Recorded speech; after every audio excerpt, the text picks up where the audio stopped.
Did a whole lot of restaurant work, sold shoes for a little while. I worked as a server, worked as a bus tables. I did wash dishes. I was a prep chef for a while.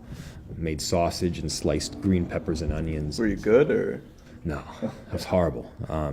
I was actually okay at the slicing green peppers and onions thing. I wasn't a great server though. This wasn't my bag. Many other people. It's a hard and difficult skill. Yeah. To really. And then when I got out here, yeah, I was an attorney. I represented a guy on death row. His name's BJ. I probably developed far too close of a relationship with him. He was exactly my age, graduated high school the same year as me. Big difference is he is black and he lived in Dothan, Alabama. And sure, he got involved in some of the wrong activities, but he didn't have the privilege that I did growing up. And because of that, he's now on death row. And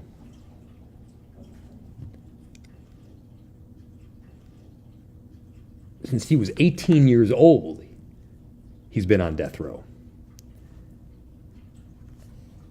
That's a wreck. I worked quite a bit on the north side with victims of the tornado back in, I think it was 2011. And people were struggling.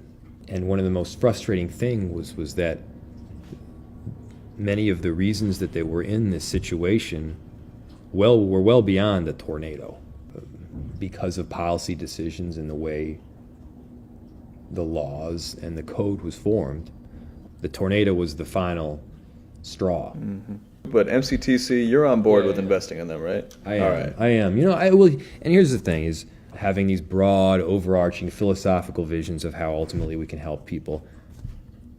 Investing in MCTC does so directly. Right. I mean, when you talk about 1,500 kids, I mean, I've memorized your speech at this point, man, but if 1,500 kids every year that are turned away because they don't have the proper funding, not to mention the number one reason they have to stop going to school is because they can't afford bus fare. These are things that we can solve. These are things that we can help.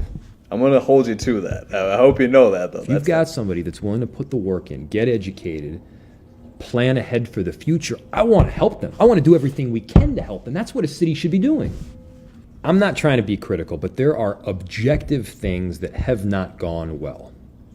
You look at the 4th Precinct. There wasn't adequate communication with the police. There wasn't adequate communication with the activists who were there protesting. And in the end, everybody was confused, dismayed, and frustrated. Not to mention, if you looked at the Obama administration Department of Justice report, it made very clear that this was a lack of leadership and communication. That's the mayor's job. The mayor tried to stifle communication with the gag order that was placed on the former chief. The mayor gets up and leaves and flies to California in the middle of a very serious crisis after yet another police shooting. And again, this is not you being critical. This is you actually saying that's what happened. This actually happened.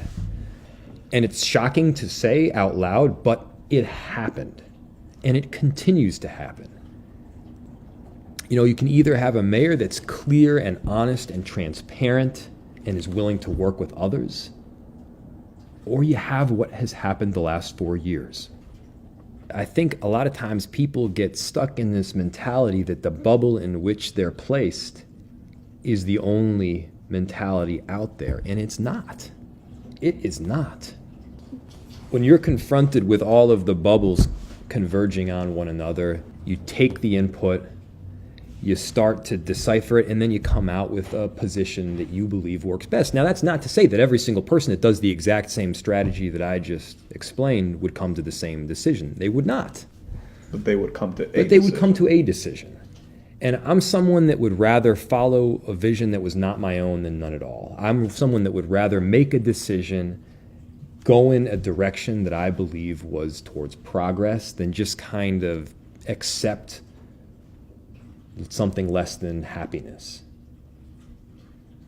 I mean, I've been campaigning my ass out for the past 10 months, Yeah. and it's hard work. You know, it's hard work. Yeah. I did it for a very clear reason, which was that, I mean, deep down, man, I mean, I'm genuinely concerned about, like, the city. Like, this is all my family has. This is where we've been able to build something, and I'm deeply concerned about what's been happening for the past 4 and what might happen for the next 4. I've seen you and I've seen all the other candidates for many, many months now. I find a lot of hope. There's one person up there that at the very least you'll be honest with us, you'll be communicative, and you'll never shut the door on any of us. You as mayor, you're gonna have so many things that come up. I hope you have these challenges, because I want to see what you can do with it, because I know you will do well. And I honestly, man, I look forward to having you as my mayor. It means the world to me, man.